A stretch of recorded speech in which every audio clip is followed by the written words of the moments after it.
The year is 1930.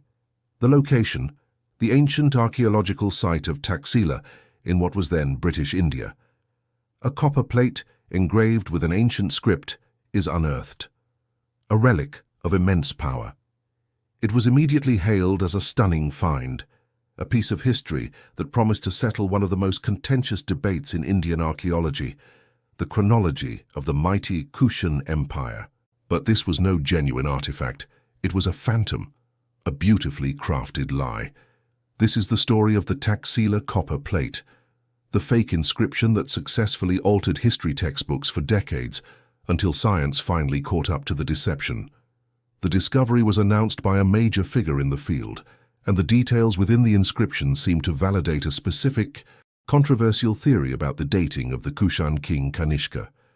For centuries, scholars had grappled with this problem. Dating Kanishka was key to understanding the entire chronological framework of the region, from the rise of Buddhism to its contact with the Roman world. The problem was that the date provided on the plate was almost 60 years earlier than the widely accepted academic consensus. Yet because the inscription appeared so pristine, so authentic, a powerful academic faction immediately embraced the finding. The argument was simple. The written word of an ancient relic must supersede the modern debate. The plate was quickly integrated into the official historical record. It became the ultimate definitive proof, the archaeological mic drop. For over 3 decades, the plate's date held sway. It was published in countless journals, referenced in key academic texts, and taught to generations of students. A single forged relic had hijacked an entire field of historical study, but as is always the case with deception, the fraud was hidden in the details. Details that could only be seen by a highly trained, skeptical eye. The first critical piece of evidence lay in the epigraphy, the study of the ancient writing style. Ancient scripts are not static. They evolve over time, like handwriting. Experts observed that the letters on the Taxila plate were an oddly blended mix of styles, some belonging to the era it claimed to represent, and others that were clearly anachronistic. A genuine ancient scribe would not have made these errors. It was the work of a modern hand, attempting to copy a style without fully understanding its precise chronological evolution. The second most damning piece of evidence was the copper plate itself. A genuine inscription would have been engraved by chiseling the text directly into the metal.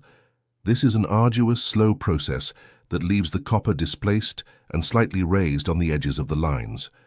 Forensic examination of the Taxila plate, however, revealed that the script had been etched using acid.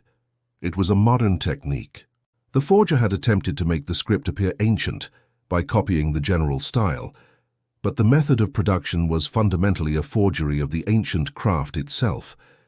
The cumulative theory was that the plate was a highly specific, targeted forgery.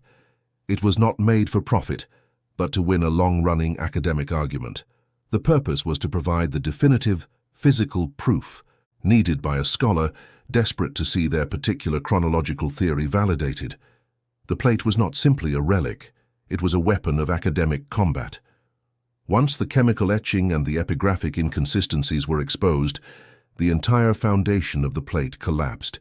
It was formally denounced, and the textbooks it had influenced had to be rewritten. The story of the Taxila Copper Plate reminds us that the quest for truth in archaeology is a constant battle against human bias. Sometimes the relic is not a random object of the past, but a manufactured tool of the present. And the most compelling cold case is often the simple tale of an ego desperately searching for proof. Thank you for joining us on this investigation into the annals of history's greatest riddles. If you crave more evidence-driven analysis, be sure to subscribe.